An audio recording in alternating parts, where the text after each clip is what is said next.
दिल्ली में मैं आज़ाद रहती हूँ, बांग्लादेश की बर्खास्त पीएम शेख हसीना बोली। अब ढाका कब लौटूंगी? बांग्लादेश की राजनीति का सबसे बड़ा चेहरा रही शेख हसीना आजकल दिल्ली में रह रही है।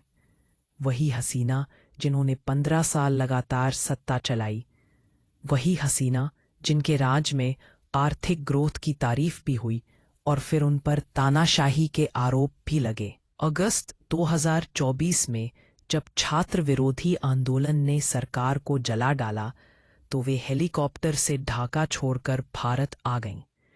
अब नोबेल शांति पुरस्कार विजेता मोहम्मद यूनुस की अंतरिम सरकार देश चला रहे हैं।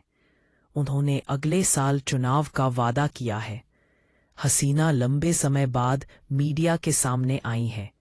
बोलीं कि वे दिल्ली में फ्री है पर सतर्क भी, क्योंकि उनकी फैमिली के इतिहास में खून है। उनके पिता शेख मुजीब और 3 भाई सेना के तख्ता पलट में मारे गए थे।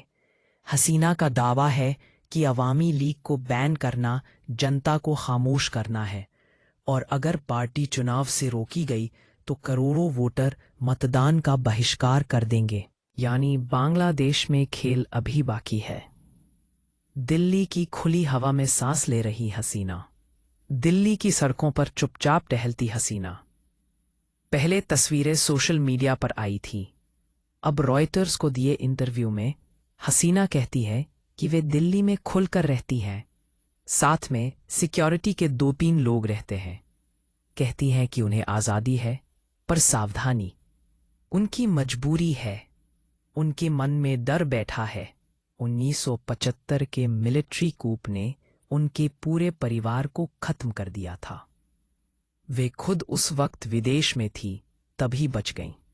बार बार परिवार का जिक्र करते हुए कहती हैं, देश एक परिवार से बड़ा होता है।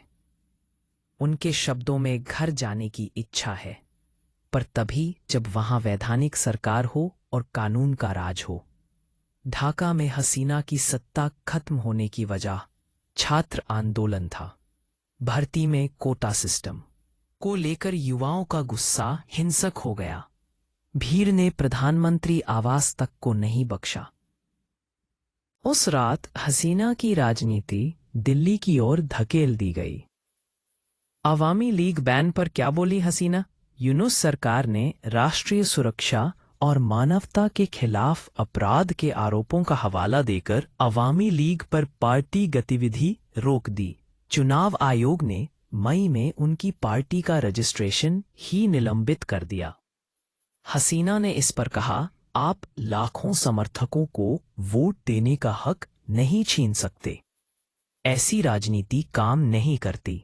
2024 की खूनी कार्रवाई यही वह घटना है जिसने हसीना की किस्मत पलटी।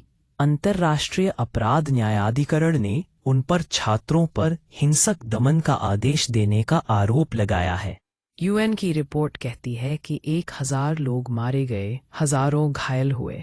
ज्यादातर गोलियां सुरक्षा बलों की ओर से चली। विपक्ष कहता है कि हसीना के इशारे पर सीक्रेट डिटेंशन सेंटर्स चलाए गए। 13 नवंबर को फैसला आना है। अगर दोषी करार दी गई तो उनकी राजनीतिक वापसी पर ताला लग सकता है। हसीना का पलटवार, ये सब अफवाह और साजिश। हसीना कहती हैं कि ये एक राजनीतिक खेल है।